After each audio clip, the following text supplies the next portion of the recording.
Smart 24, driving business.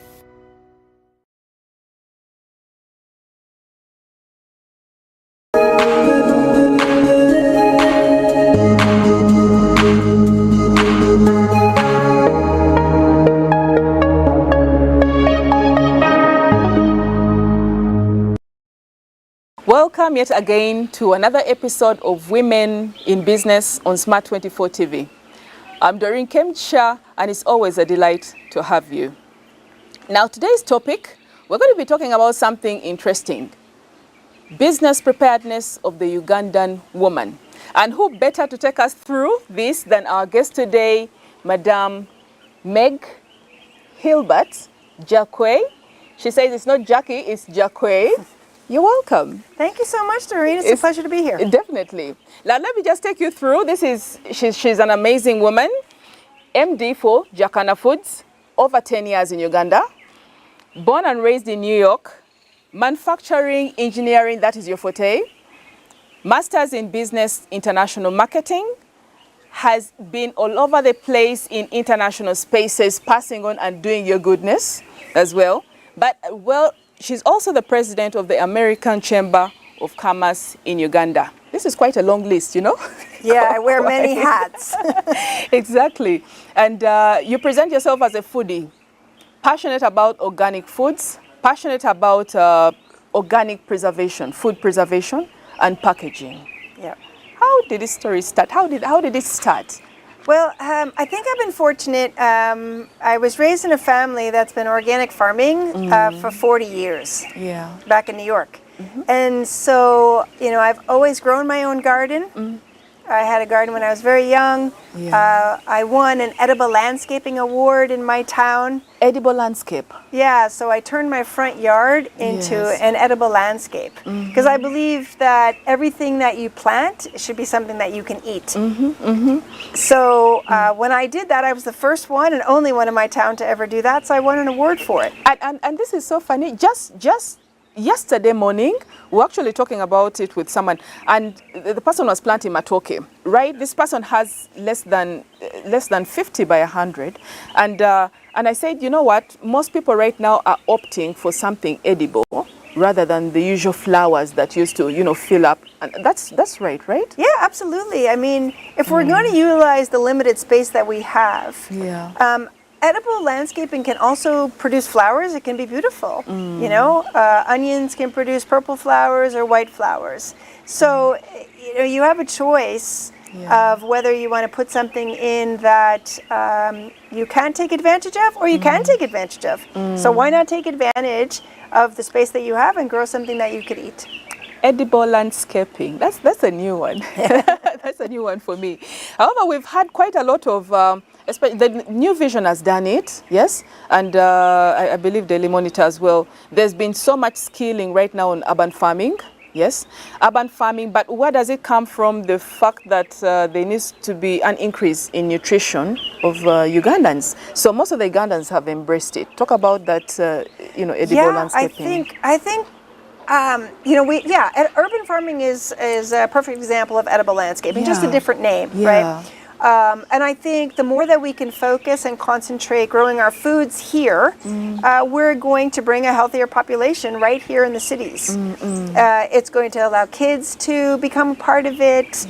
You know, just growing in small pots is very viable. Now, you know, here we're sitting in a half an acre, so we have a lot more opportunities to grow a lot more things, but it doesn't mean that my neighbors around here can't come and get some cuttings from us, grow these things just in small pots in their yard, and just be able to have some of these medicinal herbs and spices to bring some healthy freshness into their meals. And this is within the city center. This is within town. Absolutely. This is within town. And I said this is so hidden. Why didn't we even get to know? Someone can't even fathom that this place exists. That's the wonderful thing about it. Yeah, we're a little hidden gem, a little secret garden back here. And you know, through COVID, this garden became a huge opportunity for us to grow fresh fruits and vegetables and herbs for our customers who we were supplying food to, who couldn't get out to markets.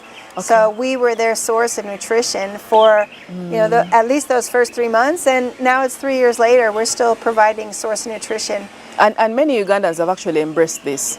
Absolutely. I see that change on the Kampala Food Network on Facebook, where people are having to change the way they look at food.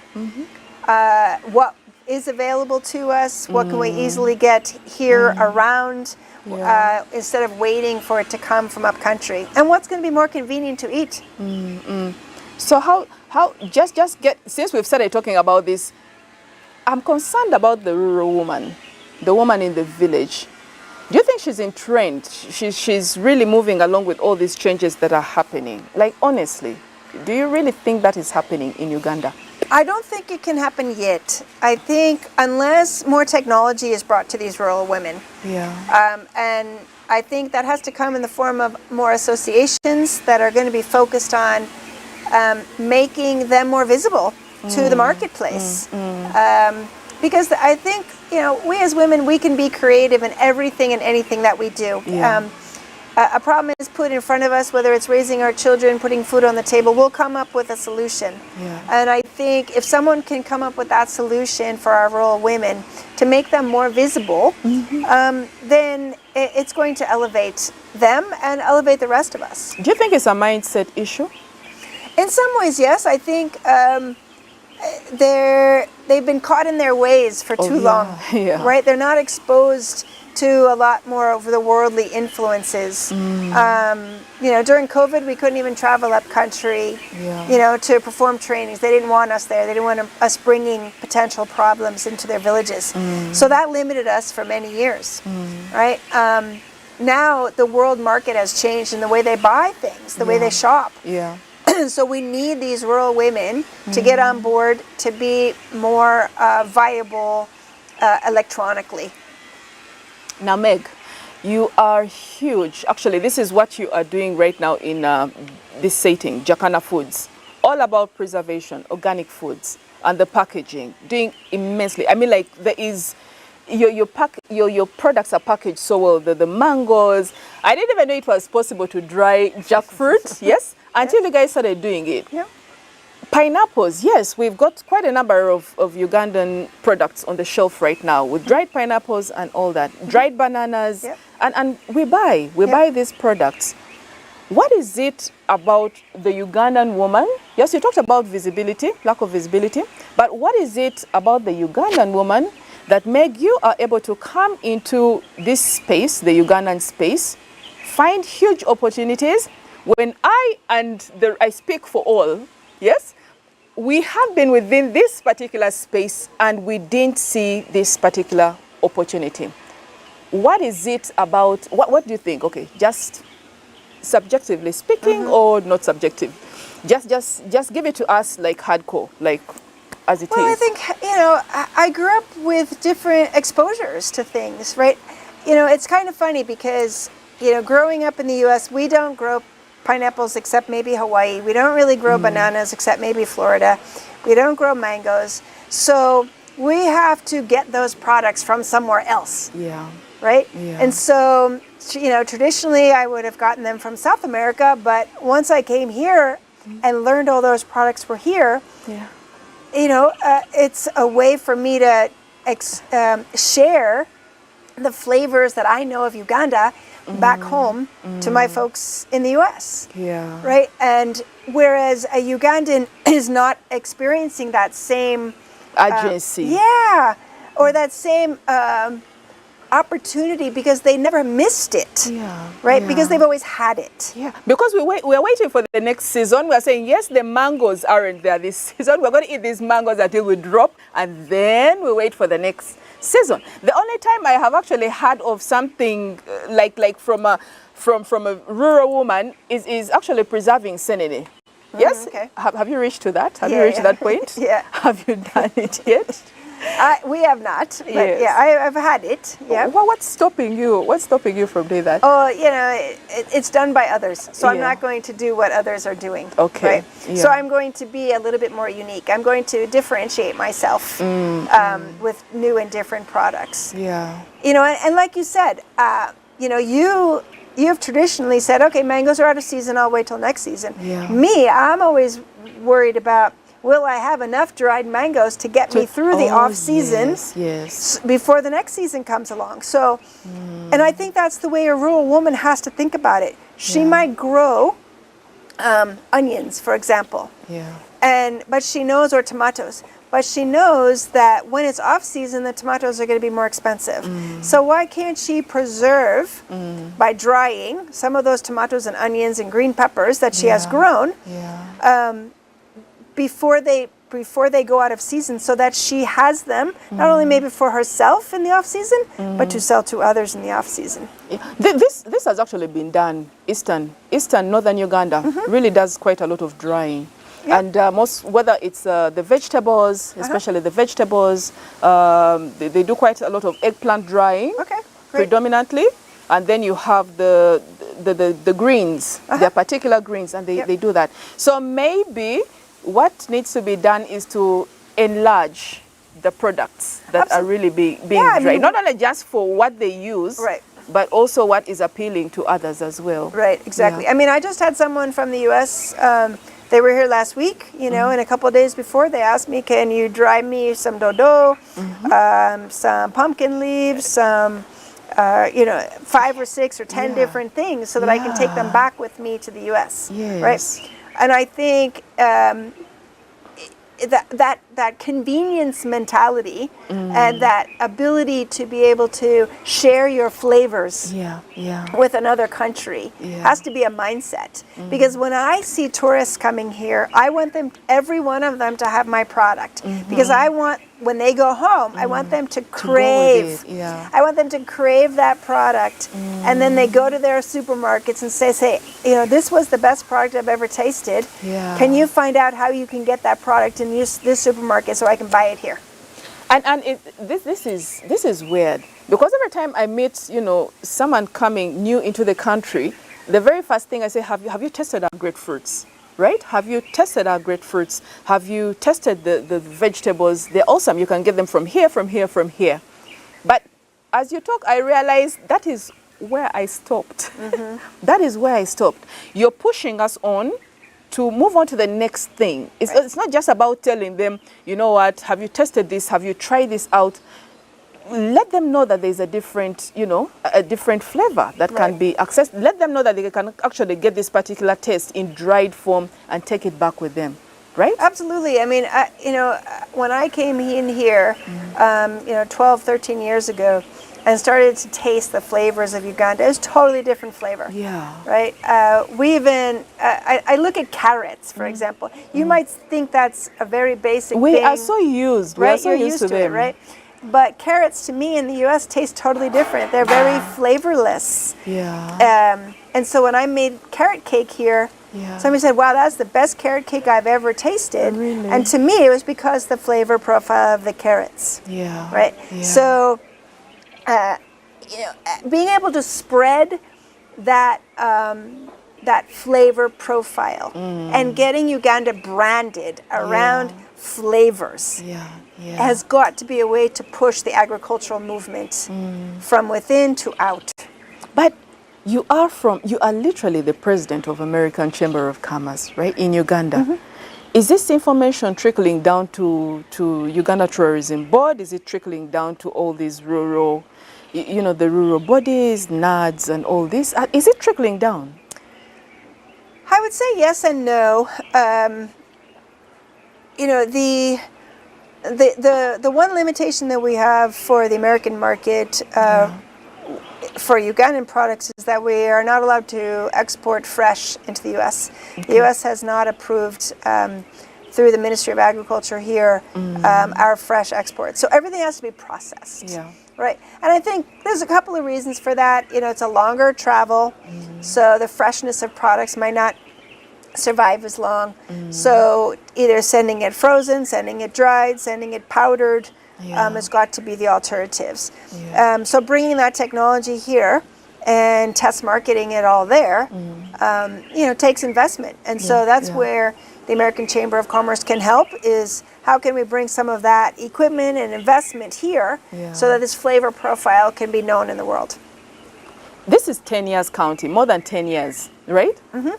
10 years counting. Apart from you are very keen on e-commerce, not only just because it raised up, it's all over the place during, especially starting from the COVID season. And I even mentioned it to you, and I said at first Ugandans were a little bit cagey about it, but COVID literally forced most of the Ugandans to jump onto this bandwagon. You talked about the presence, the need to have e-commerce to the rural woman, to bring, to literally have her access it, and then it would increase her visibility, but also increase her ability to know what is out there, right? Within these 10 years, has the American Chamber of Commerce been able to at least do something about that, or encourage it? Or? Well, I think I'll be proud of one of the, I think the one of the achievements that the American Chamber of Commerce brought to the community was through Generation Agripreneur. It was an event we hosted 7 or 8 years ago. And I will never forget this. You all know him, iProf, Julius, right? Our chemists, you know. He came and he was a vendor. I knew him from a farmer's market. And I invited him to come to this exhibition. And at the end of the 3 days, he said to me, that is the most money I'd ever made in that short period of time. Really? He was exhausted, but he, all of a sudden, everybody knew him. It launched him. And I think that was such a proud moment for me, because I was really an impetus, you know, for giving him that opportunity to come to this event. And I'm so proud of what he's been able to accomplish. I buy his products, right, to this day. And I think the more that we can bring those types of opportunities through trade missions and such, through our we have webinars that are open to the public for you to come. We have CEO breakfasts. We're constantly looking at, you know, where are the opportunities. Now, for that rural woman, I'm a true believer in they have to become part of associations. It's the only way it works. You know, recently I purchased some items from a young girl in Kayunga. The only reason I would ever know about her is because she's part of an association that I follow on Facebook. Really? So I bought her products and I put her back to school for this term. They've always said, actually, it's a joke. It's a joke on the streets, and they normally say that wherever there is money, the Ugandan will follow that money, right?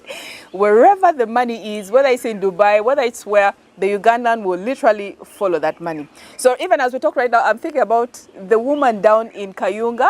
You've moved. You've been here quite a while. If you get to tell the woman down in Masaka that vanilla makes money, she'll go for that. Right. If you get to tell the woman down there that, you know what, there's this niche within the market, you know, within the American market, and they want dried mangoes, and they want dried mushrooms, and we want these particular kilograms with this particular quality.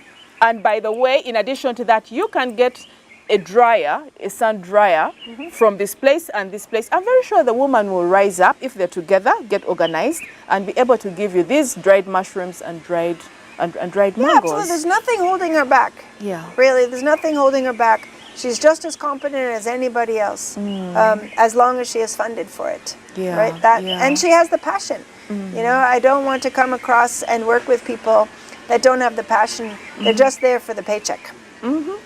And talking about passion, let's just have a sneak peek into the unique perspective, your unique perspective towards what you do, towards yourself, towards life, towards business. What's your unique perspective? Ooh. I know you're a foodie, yes? Yes. Yeah. Yeah, I mean, I love food. Like I said, I've grown up, you know, around an organic farm for 40 years. I love the challenge of solving a problem. You know, when we had a buyer come here for organic certified products, now we were not even doing dried fruit at the time, but he saw me sitting here and I convinced him, you know, I can make that happen, you know, and I made it happen within about 9 months. Within 9 months. Yep, and that was, you know, one of the fastest turnaround times in Uganda. It's because I understood that it was a process and that I just had to start it from point A to point B and make it happen. Yeah. So that is how you attack, that's how you attack life. That's how you take it. Yeah, I mean, I see a problem and I try to solve it.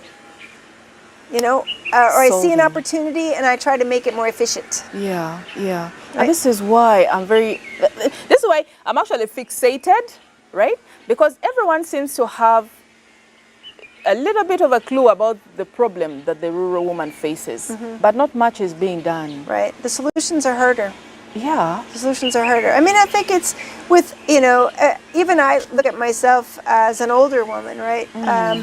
You know, at some point, older women are not viable for jobs that a younger woman, you know, might get. So the reverse is exactly the problem.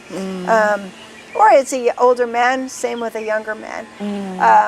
Yeah, so I think the solutions are trickier when we're talking about a mass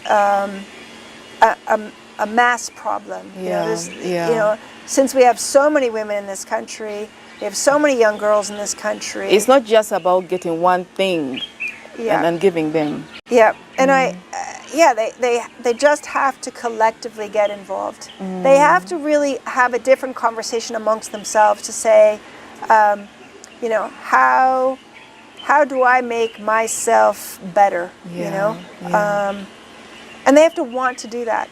They have to want it. They have to want it. They have to have that passion to want to strive better. I mean, everybody starts from the same place. Do you think she doesn't have that want, that desire within her? Do you think she hasn't reached that point where she wants it so bad that she's going to do anything? Do you think, like, honestly speaking? I don't think it's there yet. I don't think enough of them have it. I think they're suppressed too much. They're suppressed too much? They're too laid back? No, they're not too laid back, but I think they have so many other pressures. You know, whether it's taking care of 5 or 6 children, tending to the garden. They don't really have time to think for themselves and do what they think is best for themselves. And yet that's a contradiction, because the woman is known. The Ugandan woman and woman elsewhere is not that once she sets her mind on something, she'll get it done. Once a woman says, you know what, I'm going to do this, you, my child, my son, are going to be a medical doctor, lo and behold, you better be. Right? And she'll do everything. She'll wash clothes, she'll dig in people's she'll do everything to make sure that she raises that money, and you are. So when you come up and say that you feel the will hasn't yet reached that point, it's like a contradiction. It could be the people that I have interfaced with versus, you know, who you have been exposed to. True. You know, and I'm not trying to generalize and say that happens to everyone, right? Yeah. But I think in general, women don't put enough of priority on themselves to make themselves stronger. Yeah. Because once we're stronger, then, you know, our families are stronger. True. Right? True. You don't want that woman to walk through life and say, I gave, you know, everything for my son, but I missed out on this opportunity for myself. Do you know that is a value within the African context? Yes? To give and give and give and give and outgive and until you're empty. Right, until yes? you're empty. You know that it's something commendable. Okay. Yes? You do know that. Within the African context about the woman, you have to give everything and sacrifice everything for the children, for your family, for your community, and leave yourself with nothing. Yeah. You know that it happens. And that's opposite. That's opposite. Right. We're going to take a short break. But before we do that, let's get back to the thing that we were talking about, right? And just like I was saying, the giving. And sometimes you overgive. And even before they get into the marriage, you are told about that. Tune yourself and your mindset to know that you are supposed to do this. So when she gets in and they're telling you, you know what, you haven't done enough of this, you're selfish. Go back and think like a woman who is in marriage. Go back and think like a woman who is a mother. And I think when you get to talk about that she hasn't got that will to push for something that she desires, maybe it's because she's been conditioned that way. True. Sounds like it. That is sad. Yeah. That is sad. And it's interesting because I've never heard this perspective before. True. So it makes me now stop and say, okay, maybe that's why some of the women I know act like they do. right? Where I tried to push them to be more independent. Exactly. But yet they've been conditioned to do this. Yeah. And I would like to see them try this. Right? Interesting. This is what women in business is all about. We get two different aspects, two different perspectives, and then we just throw them down on the table and get to discuss. Yeah, that was fascinating. Let's take a short break and we'll be right back after this message.